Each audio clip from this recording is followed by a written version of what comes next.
Munetaka Murakami wants to be well known in Chicago for hitting home runs, but his spring training preview is showing that there's one key flaw he must overcome.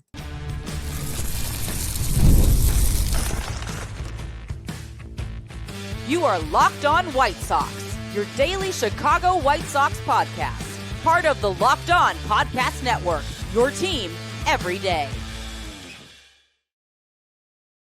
Hello, I'm Todd Welter. Welcome to Locked On White Sox, part of the Locked On Podcast Network, now the #1 sports podcast network. I'm a lifelong Sox fan. I've been podcasting here for over the past 2 seasons and covering the team well before then. And also I've covered Major League Baseball for outlets such as the Associated Press. And on today's show, I'll get to the White Sox history with Rule 5 picks after watching Alexander Alberto throw in 2 spring training games. That comes after I discuss how I hope one day the White Sox can mimic the Mariners lineup. But first, let's talk about Munetaka Murakami's spring training being a preview of how he will entertain us, but also strike out a lot. And I'm fine with that as long as he's hitting plenty of home runs and doubles. So Munetaka Murakami wants Chicago to get to know him the best way he knows how. Hitting home runs, hitting dingers, hitting bombs. But we're probably also going to have to put up with the strikeouts. But hey, if he's hitting doubles and home runs and having multi-hit games, I'll live with his strikeouts, especially if they come when there's no runners in scoring position. His spring training preview has been what has been predicted, except he hasn't hit one out yet. But he has hit 2 doubles, and if he can mix in hitting a lot of doubles with a lot of home runs, you got to like where his season is going to be going. Oh, and walks. We do want to see walks. But if he can go yard, if he can bring those multi-hit games, he has a chance to become something special on the South Side. Although he is going to drive the traditionalists within the fan base absolutely mad with his strikeouts. I mean, I think it's not because of his bad eye. I don't think he's got a bad eye, or because he's never seen consistent velocity, like with what he's going to be seeing in the majors. I think the White Sox front office got the scouting report right. I mean, he's just trying to destroy the ball every time he's up at the plate. I mean, he's trying to rip the cover off of it. So I think sometimes he's just swinging through a lot of these pitches. It's not because he's just widely swinging at curveballs. He's looking for something that he absolutely wants to put over the fence. So I'm actually not sure you can develop that 2-strike swing that I was kind of hoping that maybe he could, like how Juan Soto kind of can shorten up his swing with 2 strikes and still find a way to even hit a home run or at least poke a single. I think it's just Mooney. He's going to try to hit home runs anytime. So maybe you just want to try to get him to be like, okay, hit the home runs with, no strikes or 1 strikes.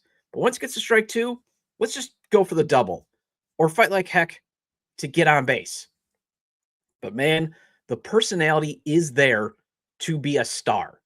And if he's hitting the baseball deep, he probably knows that will get him into the hearts of Chicago and maybe get him some endorsement deals.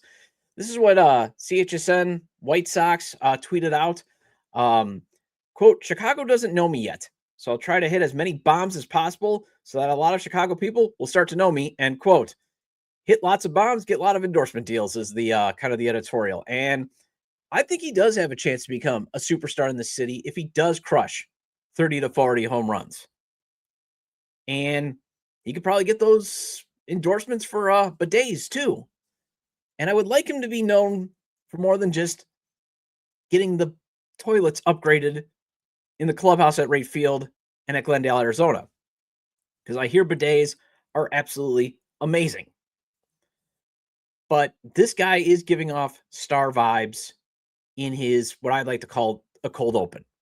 It's a little preview. He's hitting in the dry Arizona air. He's facing pitchers that are ramping up, obviously. And he's gone 4 for 10. And if him and Colson Montgomery can team up to hit 60 to 70 home runs combined, you got to like where the season is going.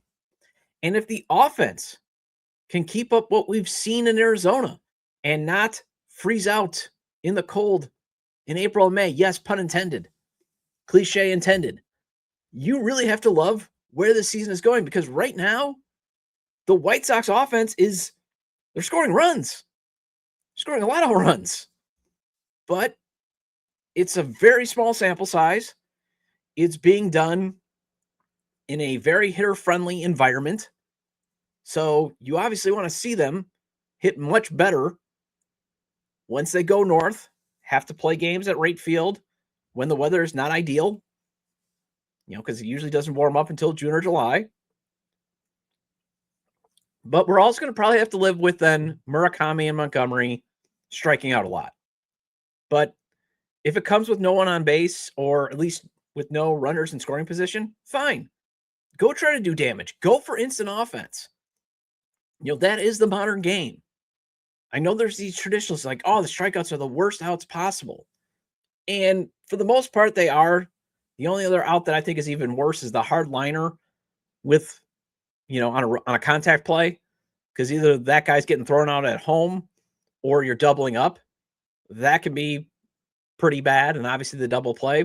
But yes, strikeout, the ball does not go in play. But I will always argue, if you're trying to get instant offense, the solo home run, the two-run home run, there's nothing wrong with trying to go for broke sometimes, especially if that is your game, if you are the three true outcomes. And that's what I think. Colson Montgomery could be a doubles hitter and sometimes a singles hitter. I think there's the potential. But Mooney, you look at his approach, he and his talk, he wants to hit the ball hard. And if you look at him too, like I think he's got a good swing, but it is designed to launch the baseball. And you don't want to tinker with that too much. What you might want to get him to do, though, is can you just fight off strike three? Avoid strike three as much as you possibly can. But, singles and walks, remember, are the same, except with runners in scoring position. And technically, a walk with bases loaded will drive in a run, okay? But yes, the only time singles and walks diverge is runners in scoring position, because obviously a single, man on second and third, can score 2 runs, where a walk either loads the bases, or if it's bases loaded, you're only getting 1 run. I get that. And I'm just going to say this. I'll admit, I'm sort of being selfish. I don't want Mooney to go to the World Baseball Classic. Not when he's given us a nice trailer of what his big league career could be. I mean, is he going to hit 400? No. I mean, he isn't Ted Williams because of the strikeouts. But maybe he beats his 230 batting average projection, and maybe he has a slug over 500. I think it's possible. And I would just like to see more of what he can do in spring training and getting used to seeing velocity, because that is the one difference between Japan, the NPB, and Major League Baseball. Major League Baseball pitchers just throw consistently harder than pitchers in the NPB. And he is going to be playing in a pool where he's going to face Chinese Taipei, Korea, and Australia. Good teams, but it's not like they're going to be throwing out basically a whole bunch of big leaguers like, Team USA, the Dominican Republic, those types of pools. But if he gets to the quarterfinals, if Japan gets to the quarterfinals, semis, and the finals, he'll start to probably see more velocity pitching. And he should obviously go represent Japan and continue to be an international superstar. But then hopefully he comes back and he becomes a Chicago and MLB superstar. Well, the White Sox outproduced the Mariners at the plate in Cactus League play yesterday, but seeing the potential lineup Seattle will roll out got me thinking, man, it would be nice if the White Sox can mirror that someday. And let's discuss next.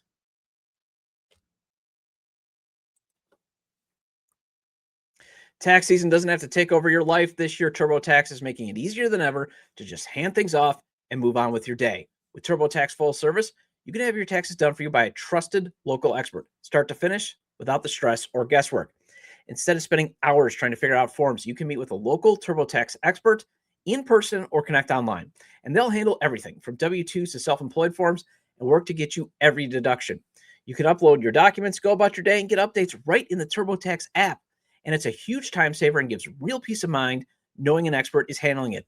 And doing my taxes is not easy, since I have a mix of W-2 and 1099 income. I do some freelancing on the side, obviously, with this gig. And, I've got my own 9 to 5 job. So it's kind of complicated to do my taxes. And that is why I've used TurboTax in the past, and it's made doing my taxes so easy and stress-free.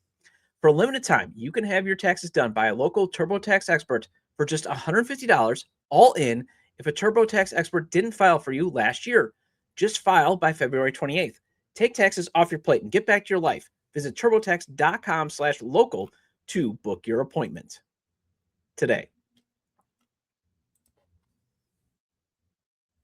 And thank you for making Locked On White Sox your first listen of the day. And thank you for making Locked On the #1 sports podcast network. And baseball is back, and you can lock in by joining the Everydayer Club, which gets you ad-free episodes and access to our group chat on Discord. For the next week or so, you can use code SPRING for a free month. It's actually good through the end of this week, February 28th. Once the calendar flips to March 1st, it's no longer good. You don't get the free month. But if you use promo code SPRING between now and February 28th, you get a free month. So go to lockedonwhitesox.supercast.com or tap the link in the show notes to learn more.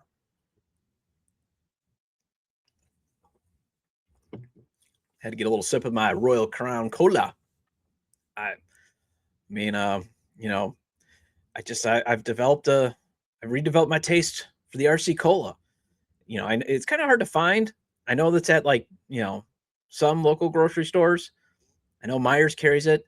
So definitely gives me an excuse to frequent a Myers. Although, with Myers, go to the clothing section, you see the fan stuff that they have. You're like, oh, stuff looks kind of good. And then you end up, leaving with a couple of t-shirts. And then I have to answer to my wife for why did I spend like $75 on that type of stuff. Anyways, the final score says the White Sox beat the Mariners 12-10 yesterday. But when the hitters who will actually be on the opening day roster started to exit the game, it was 9-8 Seattle in the 6th. First, again, let's keep hoping the offense we are seeing in the warm Arizona climate makes its way north and produces during the cold months of April and May, and then stays hot through the summer. Once again, pun and cliche intended. Okay? I'm just trying to, I want the White Sox to have a productive offense. I'm tired of watching them, try to scrape together 3 runs. I'm tired of seeing them, in the bottom 5 for average and OPS and on base percentage and home runs. Start moving up. Start doing this thing called scoring runs. And I do like the approaches that they've been having and the at-bats I am seeing early. But again, it is spring training. We've only played 5 games. 6, if you're probably listening to this between, 2 p.m. to gosh knows when this game will end against the Reds, because, yesterday's game was a old school marathon. I think it went like 3.5 hours. But either way, it's going to be probably 6 games by the time you're listening to this episode. The other thing that I did notice from yesterday, Anthony Kay was the only pitcher who threw for the White Sox who was basically a lock to be on the opening day roster. And the starter only allowed 1 run, 1 hit. He struck out 2, walked 2. Decent first outing for the free agent pickup this offseason, basically ramping up. First inning kind of got a little uncomfortable, but for the most part, got out of, some trouble. Kind of what you would expect out of your first spring training start. But the rest of the guys who pitched, that's one of the reasons why the Mariners were able to, at least their regulars were able to put up a good amount of runs. They're likely headed to AAA. And they're likely going to be only up if there are injuries or some dramatic turnaround in command. As Jairo Iriarte, he pitched like a guy who just got DFA'd. And Winkelman Gonzalez still needs to work on his command because he was issuing a lot of free passes. But the 9 runs put up by the Seattle's regular hitters is due in part to, you got to give them credit, because this is an offense that I think was constructed really well and is one I hope the White Sox can emulate, because it is a lineup that I keep advocating for, that I keep wanting Chicago to have, and it's a power lineup with a lot of guys capable of getting on base, and some of them who can actually move on the base paths. Novel concept. It's something that the White Sox should have embraced and should have never deviated from. But it seems like they've always deviated from that ever since 2008 when they did struggle to score some runs, even though they won the division. I mean, the Mariners ran out Cale Riley, Julio Rodriguez, Josh Naylor, and Randy Arozarena 2, 3, 4, 5. And then they have an on-base machine, Brendan Donovan, who they acquired in the offseason, to now lead off. I mean, they showed a preview of what they can do, what those 5 hitters can do. They combined for 6 hits, 1 home run by Riley, 4 RBIs, 3 walks. All 5 reaching base at some point. And their entire starting 1 through 9 are all have on-base percentages. Last season, all their on-base percentages were over 300. And they got at least 5 hitters who have crushed 20 or more home runs at least once in a season. So basically 5 power hitters. They got a couple of on-base guys. I mean, you see what I'm getting at? And this is a lineup constructed to play at Seattle's pitcher-friendly T-Mobile Park. And the Mariners still have to figure out if hotshot young infielder Colt Emerson will eventually take a starting spot. He looks pretty exciting. And even though the Mariners broadcast was butchering the White Sox players' names worse than even I've ever done, I mean, that was brutal to listen to if you got the MLB TV app. They were mispronouncing Edgar Quero's name, Quero. I mean, my God, it's driving me nuts. And I know I've said, Quero in the beginning in the 2024 episodes, but again, nobody really knew how to pronounce his name. But once it's Care, pretty easy. They have enunciation guides. It was just, it was brutal. But they did share the nugget that the plan is to, the Mariners to be more active on the base pass, force the scoring issue if there is a power drought. What a concept. And while the Mariners do play in a weather-controlled environment with a retractable roof, they're not using any excuses to not be a modern offense. On the south side, they do view home runs as being expensive, even though that is the offense the White Sox should have with a sprinkle of on-base guys who can run the base pass well. But instead you get excuses, and I talked about this on a bonus episode, like, well, the weather can play a role in limiting home runs, so let's just be more contact-oriented. Or it might be better to be more contact-oriented because the park plays neutral in June and August and September, but it really plays home run heavy in July, but you still got the cold weather of April and May. You know what? 2005, they hit a lot of home runs too. And they won a World Series. 2008, they hit a lot of home runs and they won a division. 1993, they won, they hit a lot of home runs, won a division, and were a deciding Game 5 away from taking command of that series against the Blue Jays.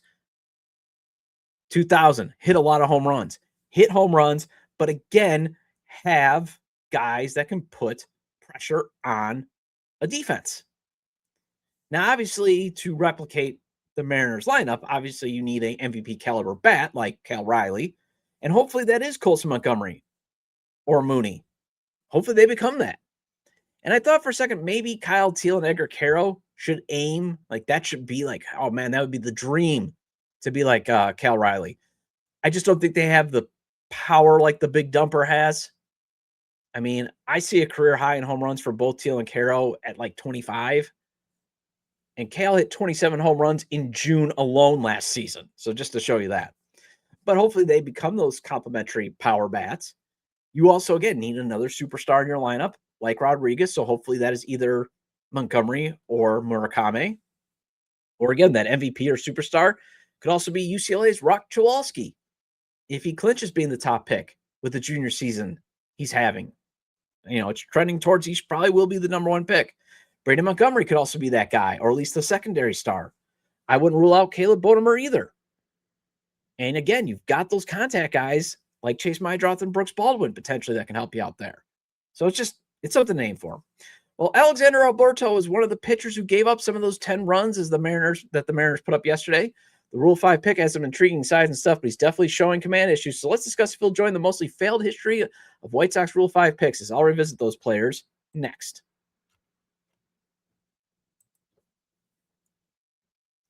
Workplace chaos, deadline stacking up, inboxes overflowing, and the one position you have to fill is still sitting open. When the pressure's on and you need the right hire, this is a job for Indeed sponsored jobs. Indeed sponsored jobs helps you reach the people who actually fit what you're looking for: skills, experience, location. So you're not just hoping the right candidate stumbles across your post. And here's a stat that says it all. In the minute I've been talking to you, companies like yours made 27 hires on Indeed, according to Indeed data worldwide. So if you're hiring, spend less time searching and more time interviewing candidates who check all your boxes with Indeed sponsored jobs. And I've had to do hiring in some of my past jobs, and Indeed helped me find some great candidates that employment agencies and HR recruiting just could not. Spend less time searching and more time actually interviewing candidates who check all your boxes. Save yourself some stress, save yourself some time, and get more results. When you need the right person to cut through the chaos, this is a job for Indeed sponsored jobs. And listeners of this show will get a $75 sponsored job credit to help get your job the premium status it deserves at Indeed.com/podcast. Just go to Indeed.com/podcast right now and support our show by saying you heard about Indeed on this podcast. Indeed.com/podcast. Terms and conditions apply. Need to hire? This is a job for Indeed sponsored jobs.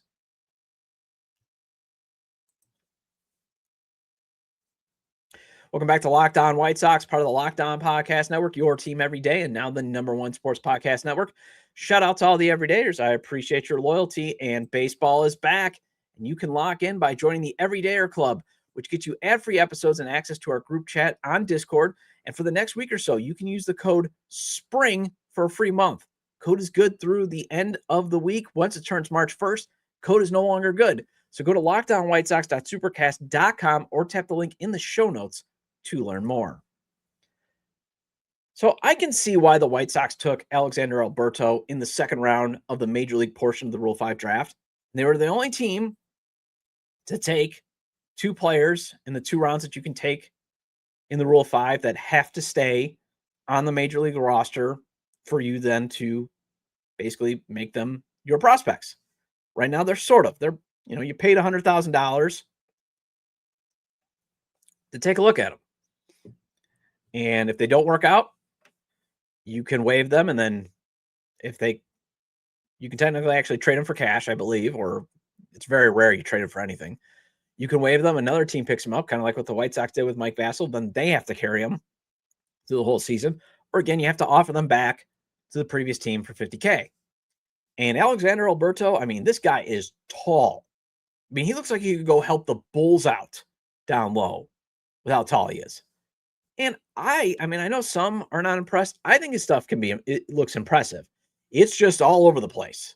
And somebody teach this kid some control. And if he can't command better, I do think he might be teetering on getting sent back because, man, you can't have him walking guys. I know I said I think the bar is going to be clearing, at least don't be an absolute train wreck. But at the same time, don't be putting on free passes like he did against the Mariners. Because, again, you can't have him walking guys in a blowout situation if that's where you want to start him off as a low-leverage reliever. Because remember, they can hide him in the bullpen. He can basically be your final pitcher in the bullpen that you just bring out for those games that, you're either up by 10 or down by 10. It will happen on both sides. We hopefully more up by 5. But he could definitely, if he can't learn how to command his pitches better, he's definitely got the opportunity to kill a White Sox big lead or make it even worse. Jedrickson Paez, the team's first round Rule 5 pick, he's yet to pitch in spring training. I hope he's going to be out there soon. But on today's Way Back Wednesday segment, I want to go over the White Sox recent history in the Rule 5 draft just to show you how much of an anomaly Shane Smith and Mike Vasil were last season. But first, I do want to show via the TJ Stats graph here that I've got for you the stuff Alberto has shown during the 2 games that he's gotten into. That, if you are using the eye test, you're seeing walks, but, again, the eye test, he strikes out Cal Riley and Josh Naylor yesterday, but then he gives up an absolute blast to Julio Rodriguez. And you look at, some of the stuff from TJ Stats, Some impressive stuff there for those watching on YouTube. Some concerning. And you got to ask yourself, is he about to be hidden in the bullpen, or is he about to join, Shane Drowan or Nick Avalia? The picks the White Sox had in 2023 and 2022, they didn't stick. I mean, Walker Chapman was another arm the White Sox took back in 1998. Never made the roster. Because Scott Merkin put together the list a few months back, and you'll see that hitting on Shane Smith was pretty much the exception to the rule, much like basically what the Rule 5 draft is. Because, again, a lot of these guys that aren't getting protected are still at high A ball, like Paez and Alberto. And Alberto, they're a little bit older, maybe, or double A. Very rarely are you going to get that guy that's at triple A that's scratching the surface, because usually they're on the 40-man roster or they've already made it to the big leagues. You're asking guys to take a huge jump. Obviously, it's better if they had some double A experience like Shane Smith.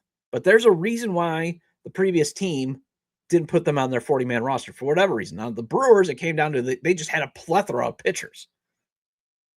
And the Mets kind of maybe got scared off that Mike Vasil was getting squeezed by the ABS system. But either way, they don't make it. And then when they come over the Rule 5, again, they just doesn't really potentially work. And some of these guys, like, we saw Gage Workman got drafted by the Cubs. Had a good spring training. They gave him a shot, but his issue is fielding, even though that was his strength, and not being able to hit. They couldn't be patient with him, so they cut him. He goes through waivers. The White Sox claim him to see, hey, maybe, again, take a shot. This is 2025 is definitely the year. He's terrible fielding, so they got to send him back to Detroit. Jordan Romano and Carlos Tachi, again, guys that, well, especially Carlos, they were traded for cash considerations. Doesn't matter that I butchered his name because didn't do anything. Dylan Covey, he was taken in 2016. He did have a 3-year career with the White Sox, but he also had a 6.54 ERA in that time. Catcher Adrian Nito. Yeah, I think it was Nito. Again, we're going back to 2014. He did play, but then he never returned to the big leagues after that. That's another thing. Some of these guys you can sneak them through as in like in the backup catcher role, but then they never make it back. Angel Sanchez, he was taken in 2012, but he only got into one game in the 2013 season. Jason Grilli, he carved out a fine career as a reliever, but not with the White Sox. He was one of the guys they tried to be the fifth starter on that 04 roster. He posted a 7.40 ERA. Now, obviously, the most notable name that the White Sox ever took in the Rule 5 draft in recent history was Bobby Bonilla. Sox took him in the 85 Rule 5 draft.